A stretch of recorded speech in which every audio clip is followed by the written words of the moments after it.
Today on Bench Tips, I want to show you how to remove rust pitting from your favorite old firearm without breaking the bank.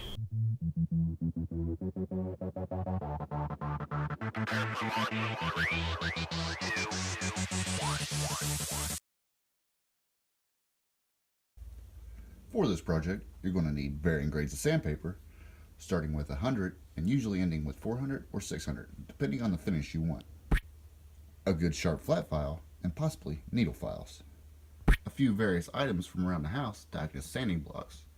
Anything really with square, rectangular, sharp edges will do the trick. And a few round objects to get in those concave areas. We're going to start with the barrel of this Colt. As you can see here, there is some pretty deep pitting. And this barrel's like this all over. And you can tell up here, I've already worked some of the pitting out. But for this video, we're going to focus on this area here. Now this is where your flat file comes in. Now the flat file is an option. You can also use the roller I had set out with your sandpaper. Now this is tedious work and it's going to take a while. So be patient and don't get in a hurry. Now for this, you don't want to take the file and start going like this and trying to file off those pittings. You actually want to go an angle around like that and avoid any markings like lettering, serial numbers, anything like that. Now you can put a little bit of pressure, but not too much, because you're going to create big old ruts and it's going to make it harder to get out in the long run. Like I said, the file is optional. You can also use the sandpaper. Now, like I said, this is very tedious work and it's going to take a while, so be patient and keep at it. Now for now, I'm going to shut the camera off and go ahead and focus on that spot and get that pitting out and show you what it looks like afterwards. Now as you can see, most of the pitting is gone, and that's after about an hour.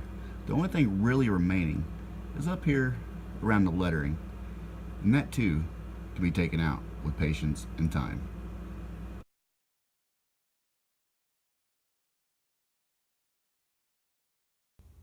Now we're going to move to the flat area. As you can see right here, there's some pretty deep pitting, and over here you see all those dots? That's also where pitting has started. Now I removed the blues so you can see this a little better.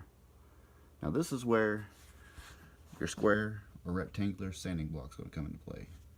You're going to take a small strip of sandpaper, wrap it around just like that, and you're going to start in on those spots, putting some pretty good pressure.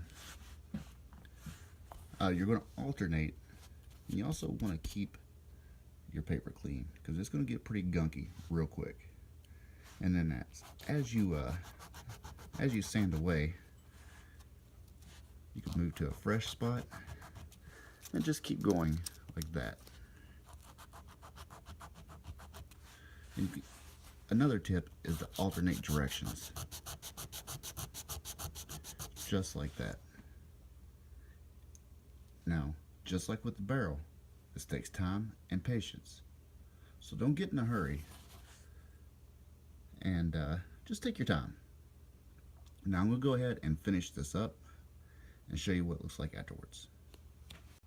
Something else I want to add before I do that is you want to avoid soft sanding blocks. You're going to want something hard with a hard surface that's not got any give to it. Like the sanding blocks you use for wood, things like that, avoid that. That's why household objects laying around work best for this. Plus you're not going to find sanding blocks small enough to get these small areas.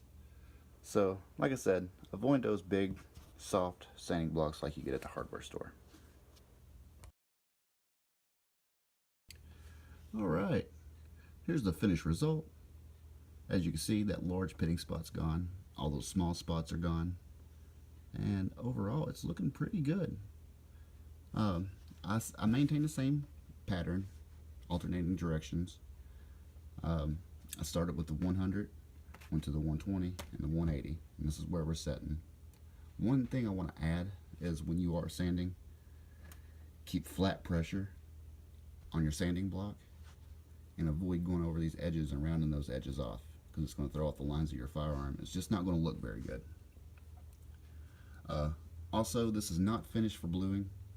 This is just to remove the pitting. One other thing you want to keep in mind when you're handling bare metal is to wear gloves, because when your fingerprints, the oils from your fingerprints get on there, it's going to rust in and cause a whole nother problem for you down the road. And if you've got any questions, be sure to leave them below and I'll answer them the best I can.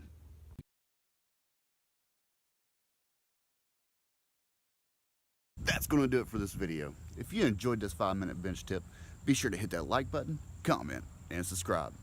Stay safe and keep shooting, America.